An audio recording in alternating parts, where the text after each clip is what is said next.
Alors bonjour à travers le monde. Oh, j'ai oublié, j'aurais dû avoir un petit verre pour faire le Chaim. Gérard, j'espère que tu as Mordechai. Tu as le Chaim à côté de toi? J'en ai pas ici, à Ah, côté de il moi. faut, il faut que j'aille les chercher. Va le chercher, je te donne le temps Non, d'aller chercher. commence le cours pendant que Oui, je commence. J'explique pourquoi le Chaim, mais bien que je suis sûr que tout le monde le sait, mais ça vaut quand même la peine de le répéter. Aujourd'hui, Purim Katan, le petit Purim. Et comme le Rebbe d'ailleurs apporte une pensée extraordinaire, le Rebbe dit qu'en réalité, la joie de Purim Katan, elle est encore supérieure que la joie de Purim Gadol. Il dit pourquoi? Puisque le Purim, je dis Purim Gadol, je dis le Purim régulier, c'est quoi la différence? Purim Katan, c'est le premier Adar que nous sommes présentement. Pour ceux qui sont en Eretz Israël et en France, c'est déjà Shushan Purim Katan. Nous, on est encore un peu en arrière, et nous avons encore Purim Katan. Et étant donné que nous avons une année Shanat ou Beret, une année bissextile, et nous avons deux Hadar, alors Purim, dit la Gemara que malgré qu'il y avait une opinion qui a dit qu'on devrait faire Purim le premier mois d'Adar, puisque Ein Ma'avirin à la mitzvot, quand on a une opportunité de faire une mitzvah, on la fait immédiatement, on ne la repousse pas pour le lendemain, pour plus tard. Mais il y a aussi ce qui est plus important, Somchim Goula, le Goula, qu'on veut relier la Goula avec la Goula. La Goula de Purim avec la Goula de Pesach. Pour ça, on fait le deuxième Adar, Adar Bet, c'est là où on fait la fête principale de Purim, à cause de que ça se rapproche de la délivrance de la Goula de Pesach. Donc, le Rabbi nous dit, je m'excuse, à Purim, pourquoi est-ce qu'on fête? Puisque c'est Purim. On a une raison particulière pourquoi la fête, elle est célébrée. À cause du fait qu'on a été sauvé du temps de la xéra de Haman et Achashverosh. Donc, il y a une raison particulière, et c'est pour cette raison qu'on fête. Mais quand on regarde Purim Katan, il n'y a pas de xéra. La raison pourquoi on fête, pourquoi? Tout simplement puisqu'on est juif. On fête puisqu'on a une opportunité de fêter. On fête puisqu'on a le mérite de pouvoir faire encore des mitzvot, encore une simcha. Et surtout puisque simcha poretz geder, la simcha, elle brise toutes les barrières, toutes les clôtures. Donc c'est la simcha qui brise la clôture du galout pour arriver à la Géoula. Donc, Purim, aujourd'hui, quand on fête aujourd'hui, tout simplement pour simcha de taharata, comme on dit, une simcha pure et nette, à cause de la simcha d'avoir l'opportunité d'être joyeux, ceci nous précipite encore plus la Géoula. Et là, on aura vraiment la raison absolue pourquoi fêter. Alors, c'est ça la raison pourquoi Mordechai, si tu es déjà là, si Mordechai est déjà revenu, alors il va dire le Chaim pour nous tous, ou tous ceux qui vous êtes. Si Oui, vous avez un... oui, je vais le faire, là, pas à l'instant, mais je vais le faire, là, je vais Ok, arriver. good, Euh, tu vas le faire pour nous tous. Et tous ceux qui tu sont. reçois les gens, tu reçois les gens. Je les reçois. Oui. Ok. Alors, le Chaim et les Bracha, qu'on ait toutes les bénédictions, Brachos ad belidai, les brachot sans fin. On ne dira jamais qu'on en a déjà assez. Et les brachot, bakol, mikol, kol, comme il est rapporté. Alors, la semaine dernière, nous avons commencé le Mamar Va'atat Tetzaveh, le Mamar que le Rabbi a distribué pour une katane, relié à Purim Katan. Le Mamar où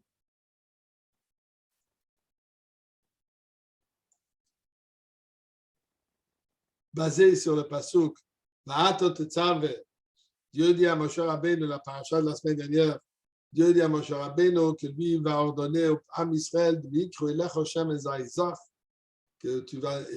on va t'amener à lui, à Moshe Rabbeinu, de l'huile d'olive pure, Kassis la mort, concassé, brisé pour la lumière, la Maor pour la lumière, et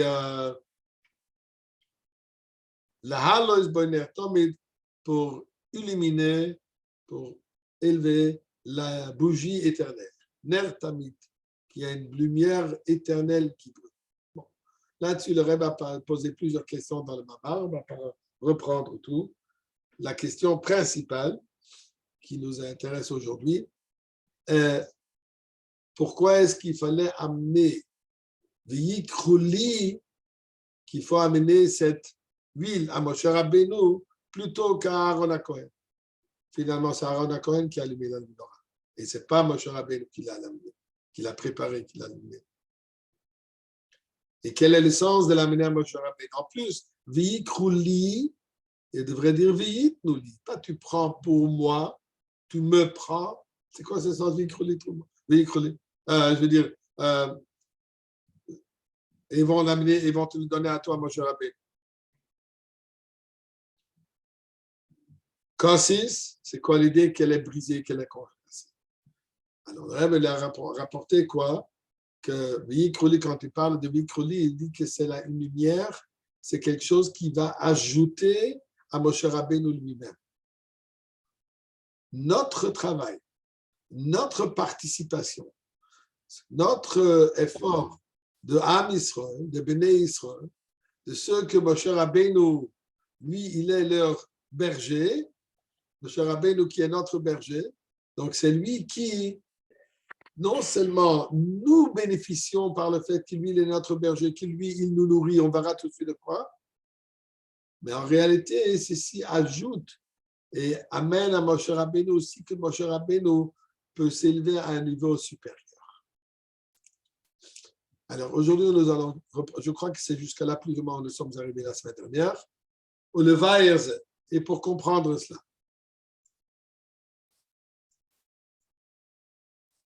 Oh, ça ne marche pas encore. Désolé.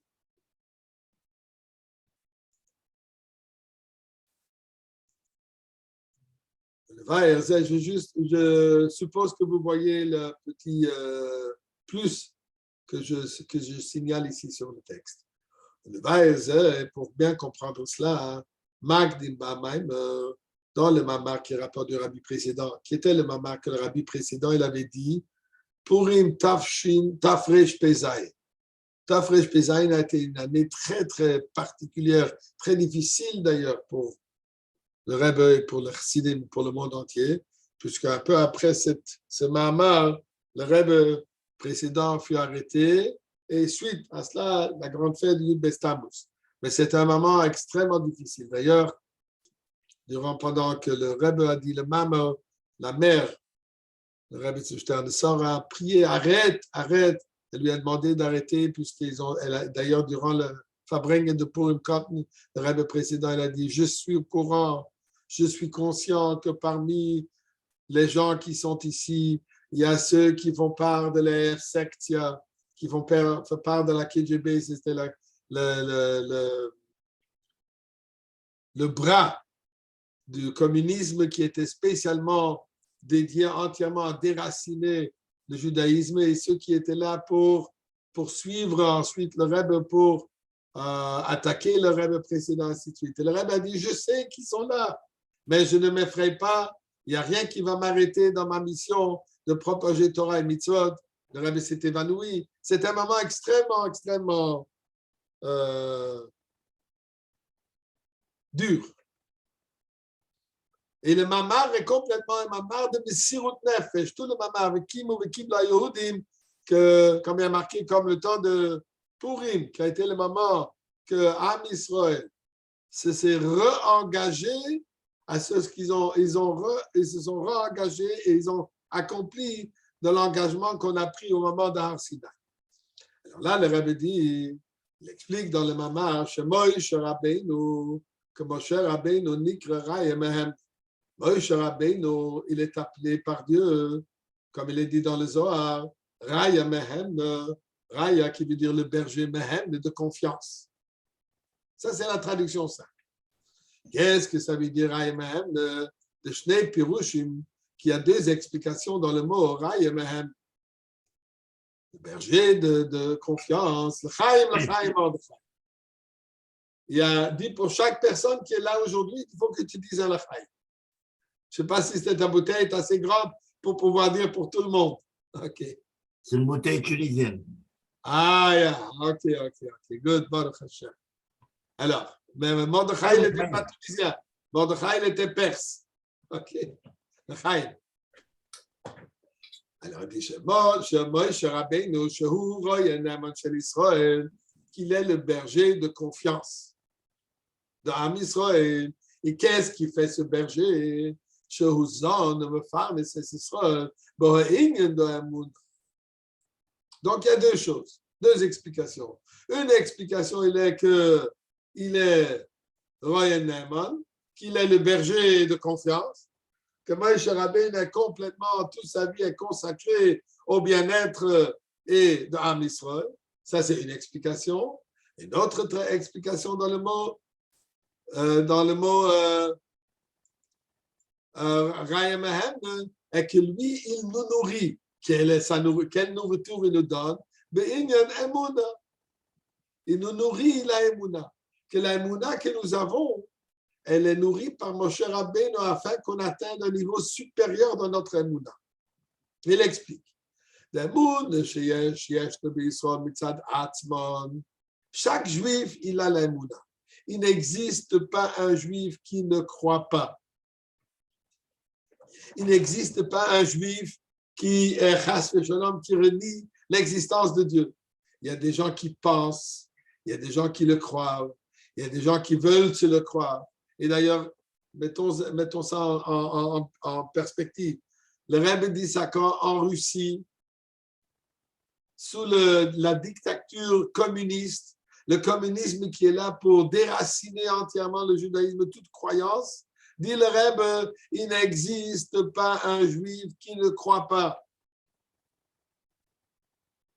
Chez Israël, chaque juif, il est croyant. Et c'est incroyable si on réalise un instant de quoi il s'agit. Le Rebbe dit ça devant qui? Devant des communistes, que leur mission, qui se sont mis malheureusement en vie, des juifs, certains qui étaient des descendants de Chassidim.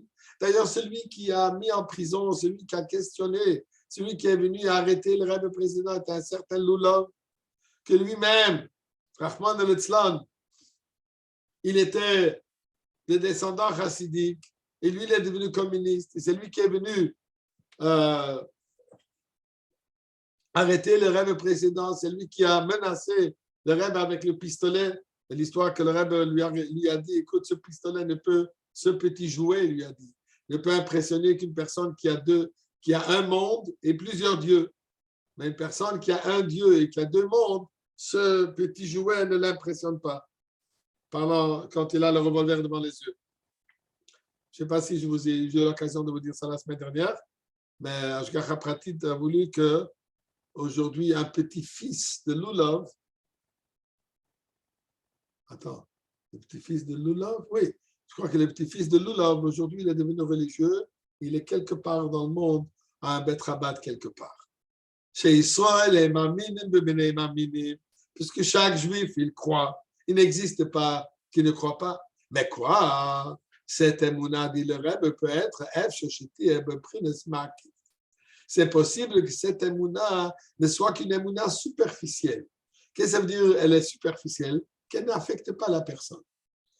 Dans la chassidoute, en général, on donne un exemple. Qu'est-ce que ça veut dire une émouna makif, une émouna superficielle? L'exemple qui est donné, comme la Gemara dit, Ganv apumachtar tarachmonekan. Un voleur, il va voler, donc il va faire une avéra, il va contredire la parole de Dieu, mais juste avant d'aller rentrer voler, qu'est-ce qu'il fait? Ribono shel olam, tu peux m'aider à accomplir ma mission? Et si on réfléchit un instant, ça n'a aucun sens. Est-ce qu'on est schizophrène? C'est-à-dire, je crois en Dieu, Dieu qui me dit je ne peux pas voler. Et je réalise que sans l'aide de Dieu, je ne vais pas réussir. Alors je dis, Dieu, aide-moi à faire quelque chose que tu ne veux pas que je fasse. Mais comment ça fonctionne? Comment est-ce qu'on peut demander à quelqu'un, aide-moi à faire quelque chose que tu ne veux pas que je fasse? Ça n'a pas de sens. Mais quoi? Pourquoi est-ce que c'est possible? Puisque la émouna, elle n'est que superficielle. C'est une émouna qui est présente sans qu'on réalise vraiment qu'est-ce que c'est. Ça veut dire c'est makif. Elle est présente, elle est là, mais on ne la réalise même pas, sauf s'il y a des circonstances très particulières dans lesquelles tout à coup cette émouna va se réveiller. Donc ça, c'est la mouna habituelle. Cette émouna que nous avons reçue comme héritage, comme il y a marqué d'Avraham, Yitzhak, la mouna, on l'a reçue d'Avraham Avinu, toujours Beroïch Amouna, que la mouna que nous avons, c'est Beroïch, c'est devenu, pourquoi? Puisque c'est Avraham Avinu qui nous a inculqué cette émouna. Alors, qu'est-ce que fait Moshe Rabbeinu? C'est ce que Moshe Rabbeinu nous nourrit. Et Moshe Rabbeinu nous nourrit dans la Mouna. Qu'est-ce qu'il lui fait dans cette Mouna? Ceci, elle est qu'elle devienne que cette Mouna devienne une Mouna intériorisée. Pas qu'elle soit superficielle, qu'on le réalise parce que c'est, mais que cette soit une émouna intériorisée, personnelle, qui nous affecte, qui nous guide, qui nous mène dans notre vie. Quelque chose que j'ai intériorisé, ça veut dire que ça devient une part intègre de moi-même. Donc, c'est ça ce que Moshe Rabbeinu, il nous nourrit. Ça, c'est le Raya Mahem, qu'on dit le berger. Qu'est-ce qui nourrit ce berger? Ce berger, il nous nourrit de cette émouna, qu'elle soit intériorisée. Prenons un petit recul pour une seconde.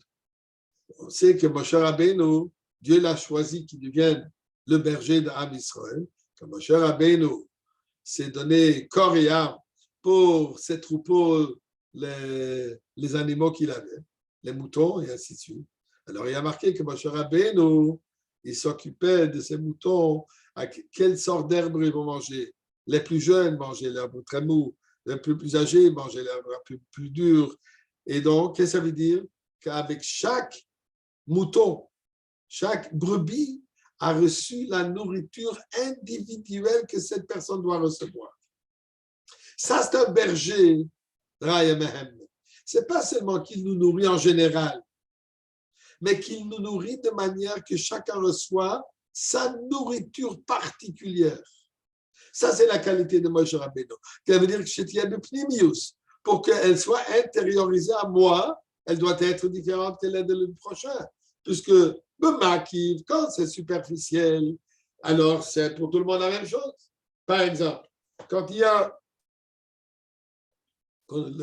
qu'on donne souvent dans la chassidoute d'explication, tu as le grand Rav, le grand Rosh Yeshiva, qui va donner ce qu'on appelle le shiur klali, le shiur général, à toute la yeshiva. Tous les élèves, les plus âgés, les moins âgés, sont tous présents dans ce shiur qu'il dit. Il donne ce shiur à un niveau superficiel. Une grande partie des élèves vont ou rien comprendre, ou un peu comprendre, un peu plus, un peu moins. Pourquoi? Puisque c'est plutôt une manière superficielle. Tandis que quand il y a le prof individuel, le prof de Cheder Aleph, de Cheder Beis, de Cheder Gimel, et ainsi de suite, chacun, lui, il enseigne par rapport au niveau de cet enfant, au niveau de ce récipient, au niveau de cet élève. C'est ce qu'il dit ici. Il donne à chacun cette émouna qui soit intériorisée au niveau que cet individu est capable de recevoir. C'est ça ce qu'il est dit dans le Zohar. Ahi emuna de le'ela yitzad mifarmes minei al yotra al de Moïse. Que cette emuna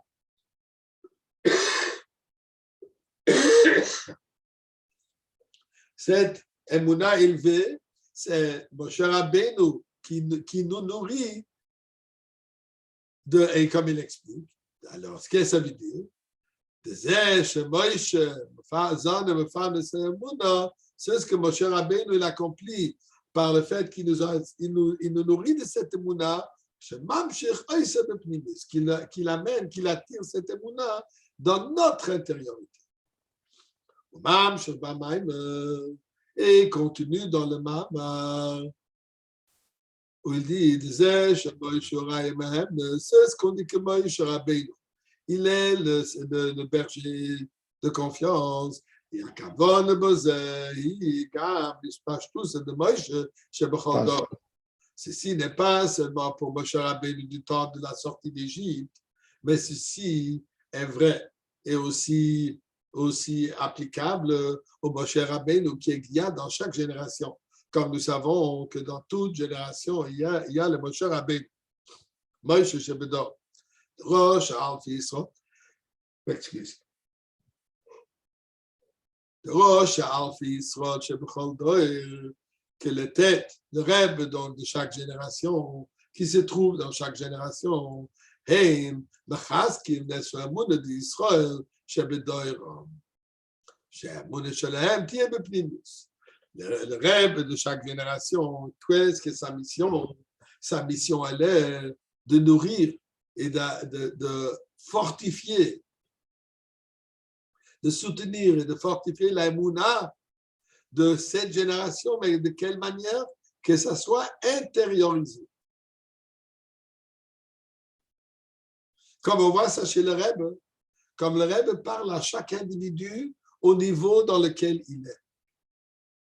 À son niveau, le Rebbe lui parle. D'ailleurs, j'ai vu il n'y a pas longtemps, la semaine dernière, le Rebbe a dit un jour à Tuvi Peles, c'est celui qui a développé, c'est ce que nous avons aujourd'hui, le Dvar Malchus. Je ne parle pas les Sichot de Nuna, le Fudbed, mais le Dvar Malchus, il y a le Chita, c'est la Gemara, le Chassidus, le Mamor et tout ça. C'est les millions de fascicules qui se sont déjà imprimés. Le Rebbe lui a dit un jour, je vais te parler à ton niveau, au langage que toi tu comprends.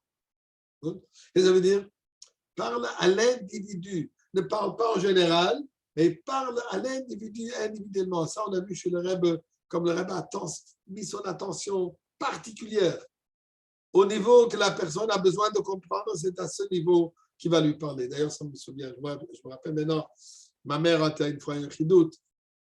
Ma mère allait à Shalom, étant un chidout, j'avais un frère qui malheureusement a décédé, il avait besoin d'une opération compliquée sur ses oreilles.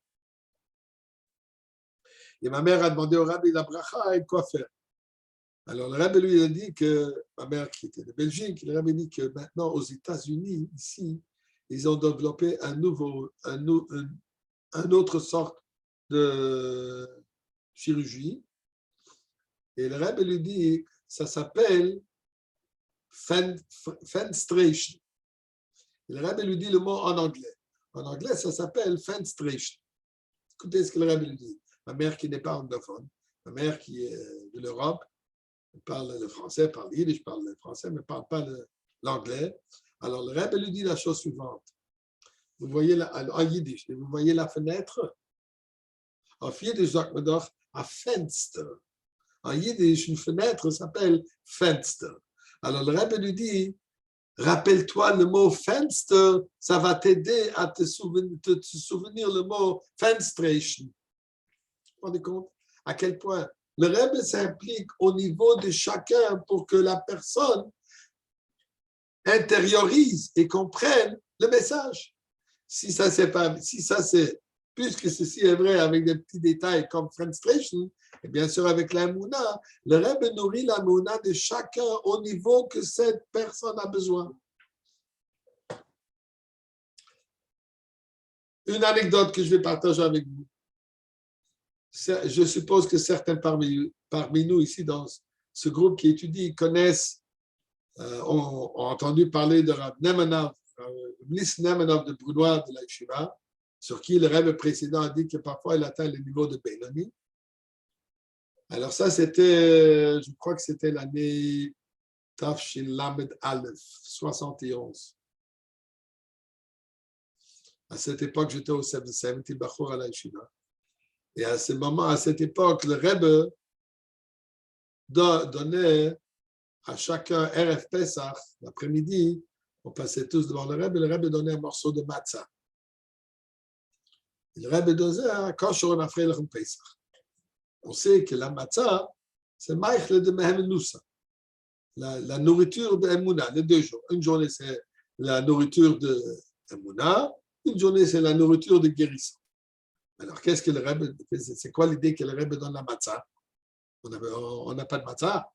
L'idée, elle est quoi? Que le Rebbe nous donne à travers cette matzah, il nous donne cette Emouna, il nous donne ce que la matzah de Pesach doit accomplir, il nous la donne, il nous donne le kochot de pouvoir intérioriser cette matzah, cette Emouna. Écoutez-moi ce qui est arrivé. Alors, on attend tout s'en finit. La distribution de matzah se passait, le Rebbe était carrément à l'intérieur de sa porte de Kodesh HaKadoshim, de son bureau, carrément dans le cadre de la porte. Les matzahs étaient près de la main gauche du Rebbe, côté gauche, et avec la main droite, chacun qui passait devant la porte ouverte, le Rebbe donnait la matzah et il disait « Kosher Lafrei Lechem Pesach ». Devant moi, il y a celui qui est aujourd'hui le menahel de la yeshiva de Bouna, le fils de Reb Nissan, Reb Yitzchak Nemanov, un copain intime. Et lui, il est devant moi. Le Rebbe lui donne une matzah, un morceau de matzah. Et le Rebbe lui dit « Akosher Lafrei Lechem Pesach ». Donc, un Pesach kasher de sa mère. Et maintenant, lui, il a avancé. Et moi, je me trouve carrément devant le Rebbe, à la porte devant le Rebbe, pour recevoir la matzah. Tout à coup, le Rebbe se retourne et dit « Ruftum Tzurik ». Rappelez-le. Celui qui était devant moi, Rabbi Yitzchak Nemanov. Il était un bachour à la yeshiva. Lui s'est effrayé, le Rebbe le rappelle, il ne comprend pas. Et le Rebbe lui pose ces paroles-là. Je l'ai entendu de mes propres oreilles. Du hast es genommen von Taten oder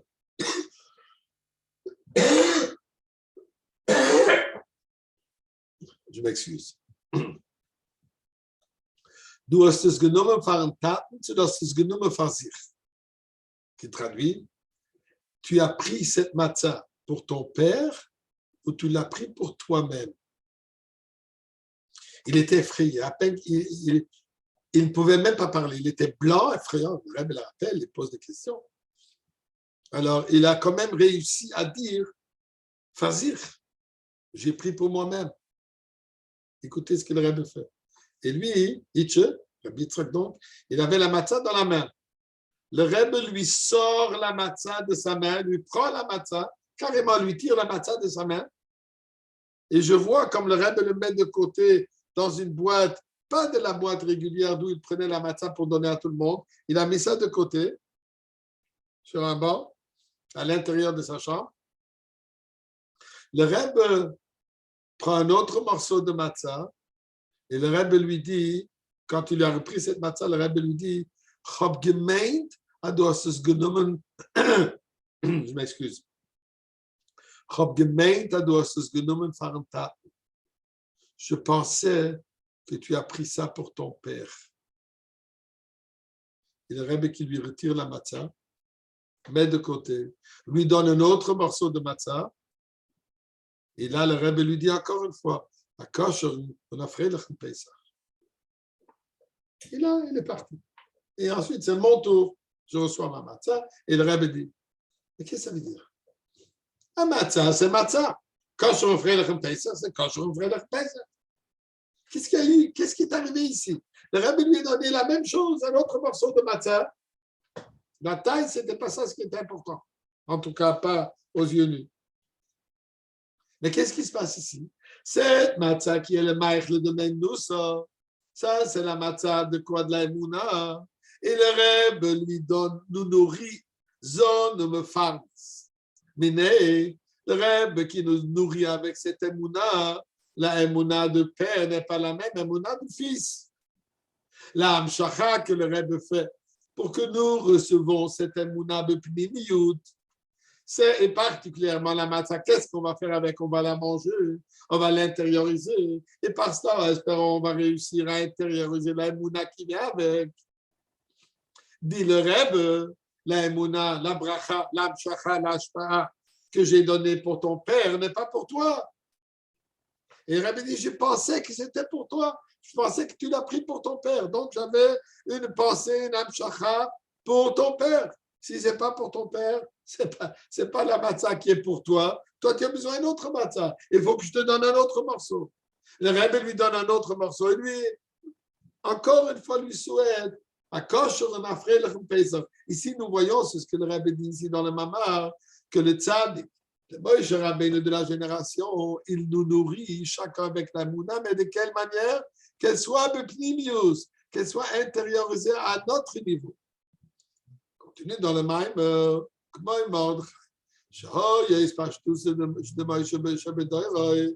Mordechai, qui lui, il était le Moshe Rabbeinu de sa génération. Que Merazal, comme nos sages nous disent, Mordechai Bederoï, que Moïse Bederoï, que Mordechai dans sa génération, il est identique à Moshe Rabbeinu de sa génération. Qu'est-ce que ça veut dire? Qu'est-ce que Mordechai a fait dans sa génération qui nous démontre le fait que lui, il était le Rebbe, que lui, il est le Moshe Rabbeinu de la génération? Elle aurait dit, Shegam Bisman Xeras Haman, même durant le moment où il y avait la Xera d'Haman, Shelim, audateur avec qui Emamit Zoyokash Messias Nefesh, Haman qui a défendu qu'un juif se comporte comme un juif. Et malgré cela, Mordechai, il a rassemblé 22 000 élèves, 22 000 enfants pour leur enseigner la Torah. Et ceci est venu avec Messias Nefesh. Il a réuni des kihilot. Il a rassemblé des rassemblés, Barabi, en public, le Chaz que c'est mon chez l'Israël, pour fortifier la Emouna, pour que Am Israël est en Dieu, et de se tenir fort les modateurs avec qui est ma mitzvah. Donc, c'est ça ce que Mordechai a fait. Tel que Moshe Rabbeinu, lui, il a eu Messias Nefesh pour nous enseigner la Torah, pour nous remettre la Torah. Alors, dans ce moment de difficulté, dans ce moment de danger, durant le temps de la Xéra de Haman et Achashverosh, qu'est-ce que Mordechai fait? Mordechai ignore cette Xéra. Et qu'est-ce qu'il lui fait? Il rassemble les enfants pour étudier la Torah. Il encourage Am Israël de se fortifier dans l'étude de la Torah qui est ma mitzvot, et il fortifie leur émouna en Dieu. Donc ça, c'est ce que Mordechai fait. On continue, ça donc le précédent rapport que ce que Moshe Rabbeinu dit qu'il lui est le berger qui nourrit la émouna, ça ne s'applique pas seulement à Moshe Rabbeinu à l'époque du Midbar, mais ça s'applique à chaque Rebbe dans sa génération, et pour cela il rapporte c'est ça l'histoire de Mordechai.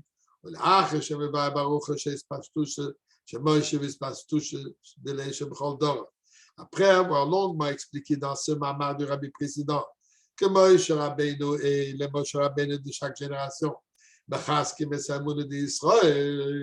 après avoir expliqué qu'eux, ils sont fortifiés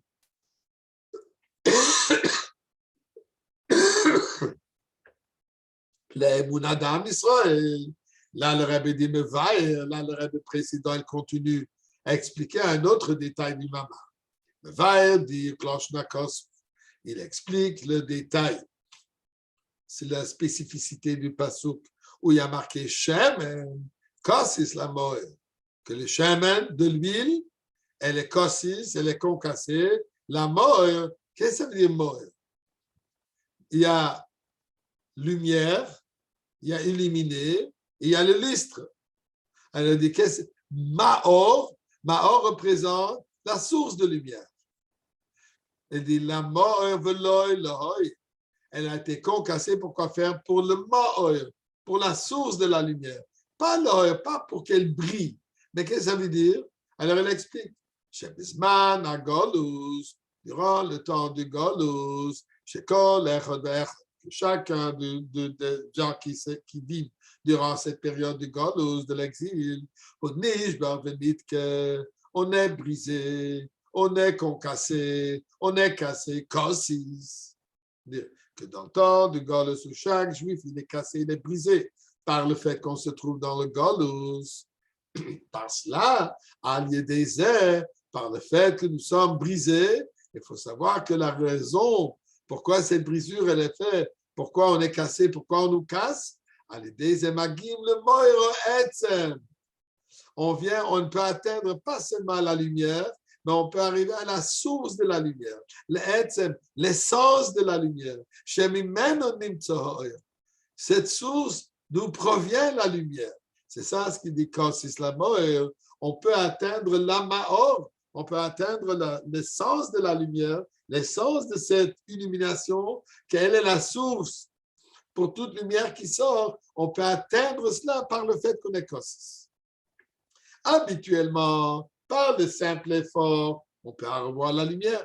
Mais quand on agit dans une situation où on est cassis, dans le temps de galoute, dans le temps de difficulté, et même à des moments de danger, même dans un moment de danger qui demande un messirut nefesh, ceci nous amène à une lumière supérieure, non seulement à la lumière, mais elle nous amène à la source de lumière divine.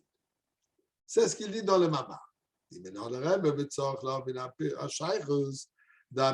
faut comprendre quel est le lien entre l'explication de Kassis Lama et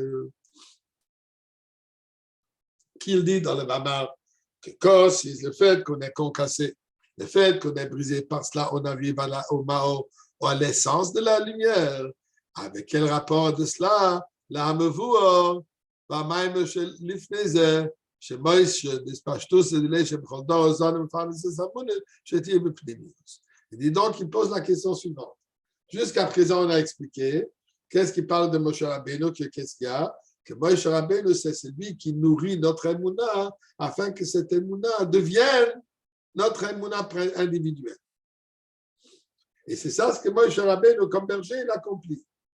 Quel rapport avec la compréhension, avec ce détail que c'est Moshe Rabbeinu qui, lui, il nous nourrit avec de cette émouna? Quel rapport de ça avec le fait que Kassis la mort veut dire que par le fait qu'on est Kassis, par le fait qu'on est brisé, par cela on peut arriver Maor à la source de la lumière.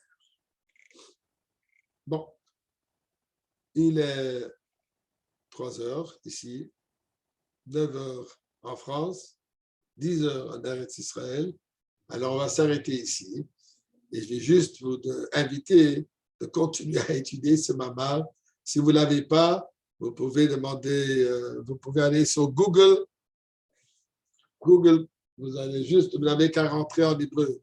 Mamar va'atot tzave, vous avez tout le mamar. Là-bas, il y a aussi le mamar avec les biurim, mamar mevoua qui explique tout le mamar. C'est certainement un mamar important d'étudier, comme j'avais dit. C'est le dernier mamar que le Rebbe nous a donné, distribué. Qu'est-ce que ça veut dire? Le Rebbe nous nourrit de cette émouna. C'est ce qui parle ici dans ce mamar, c'est quoi? C'est de la émouna. Il faut que cette émouna soit intériorisée. Quelle émouna? On comprend très très bien ce que le Rebbe nous dit. Ça, c'était juste 2 semaines environ, avant que le Rebbe ait eu le stroke. Avant que le Rebbe est tombé au Ohel, et depuis lors, on n'a plus entendu le Rebbe parler. Le Rebbe nous dit donc, c'est le moment maintenant de se fortifier, d'étudier ce mamar et de se fortifier dans l'Emouna. Et on a la possibilité, pourquoi? Puisque c'est lui qui nous fortifie dans cette Emouna.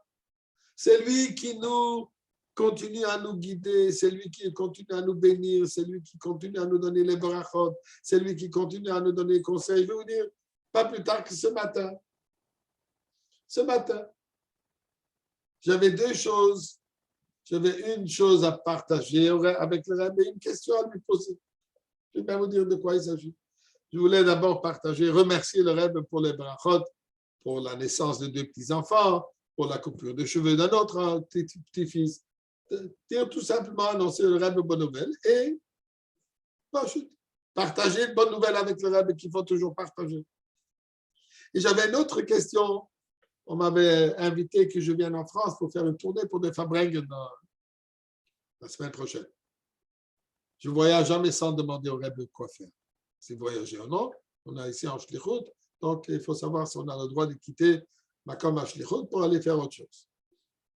J'ai déjà eu à plusieurs reprises, des fois j'ai eu des réponses oui, des fois j'ai eu des réponses non. Alors ce sont ces 2 choses que ce matin j'ai partagées et demandé au Rebbe. Alors, pour la naissance, pour les Mazal Tov, dans la lettre, il y avait plusieurs Mazal Tov dans la lettre où j'ai ouvert. Par rapport au voyage, rien, pas un mot. Donc, j'ai compris, pas besoin de voyager. Donc, le Rebbe, il rentre dans les détails de la question, la réponse, ça je te réponds, ça non, ça tu ne voyages pas. Donc, le Rebbe, il est parmi avec nous et nous savons très très bien. Pourquoi est-ce qu'on fait Purim le 2e mois? Pour relier la Goula de Purim avec la Goula de Pessah. Alors, par le fait que nous nous fortifions dans notre émouna de la Goula, la émouna de Moshe Rabbeinu, la émouna de Moshe Rabbeinu, de croire en les paroles de Moshe Rabbeinu, de savoir que Moshe Rabbeinu, c'est le porte-parole de Dieu, il ne dit rien de par soi-même, tout ce que Moshe Rabbeinu dit, c'est Shrinim et Daperes, quand Rebbe nous dit que ce sont les paroles de Dieu lui-même qui nous dit que nous sommes au seuil de la Goula et de nous fortifier dans cette émouna. Aïe, c'est Kossis, on est brisé. Ça fait 30 ans qu'on a entendu cela. Ça fait 30 ans depuis qu'on a vu le Rebbe. Alors ça, il faut savoir que Kossis, par le fait qu'on se trouve dans ce galout et qu'on est brisé de ce galout, au contraire, ceci nous amène encore à un niveau supérieur. Et il n'y a pas de niveau supérieur que se retrouver dans le Beth Amikdash. Et que Dieu nous aide, que Dieu fasse en tel qu'aujourd'hui même, qu'on se retrouve déjà dans le Beth Amikdash avec le Rebbe. Et je crois que ce sera une très très belle image de voir là-bas à côté de Rebbe, Moshe Rabbeinu, Mordechai Hatzadik, et tous les Moshe Rabbeinu de toutes les générations, tout ça en train d'écouter la Torah Chadasha Mititetse, la Torah Chadasha, des nouveaux Mamarim, des nouveaux Sichot du Rebbe, qui vont être la Torah absolue du temps de la Goula, et que Dieu nous fasse, que Dieu fasse en tel que ça s'avère aujourd'hui même. On se donne rendez-vous à l'entrée principale du Beth Amikdash.